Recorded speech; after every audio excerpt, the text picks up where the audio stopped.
Johnny Mnemonic may have a title like a punchline, but it gave us a cyberpunk thriller starring Keanu as a hacker on the run, and it did it a full 4 years before The Matrix. However, while this film was based on the works of cyberpunk pioneer William Gibson, it failed to guess that storage capacity would increase in quality and decrease in size, at least judging by the huge brain chip that only stores 80 gigabytes.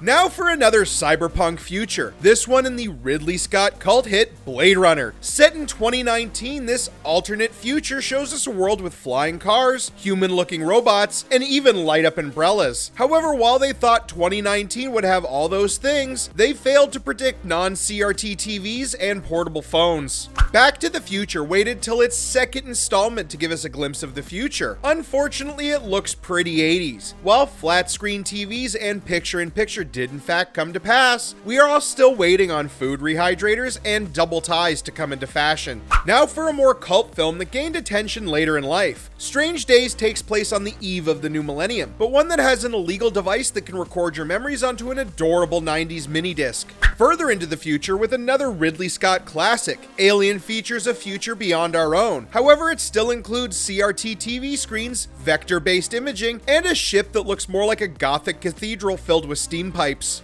Total Recall got our ass to Mars, and there we found a future that includes both robot taxis and memory-altering devices. Unfortunately, it also includes video phones that look like they're right out of a 1987 teleconferencing package. Lawnmower Man is infamous for both its ridiculous CGI and for continually angering a litigious Stephen King. While it's supposed to be set in then modern day, it also features some laughable depictions of the power of virtual reality. 2001: A Space Odyssey might be one of the most technologically prescient films ever made, but its decades later sequel, 2010: The Year We Make Contact, is a different matter. Not only is it set in a 2010 where the Soviet Union still exists, their spaceships are filled with tech right out of 1984. The most stylish film of 1995 is also one of the most inaccurate. Hackers tells the story of a group of cyber activists who take down a mega corporation. Too bad they do it with the single most inaccurate depiction of things like worms and cyberspace. The final TNG film came out in the early 2000s, and by then everyone had stopped caring. How else do you explain Patrick Stewart demanding a dune buggy, especially when the shuttle that drops it off would have been more useful?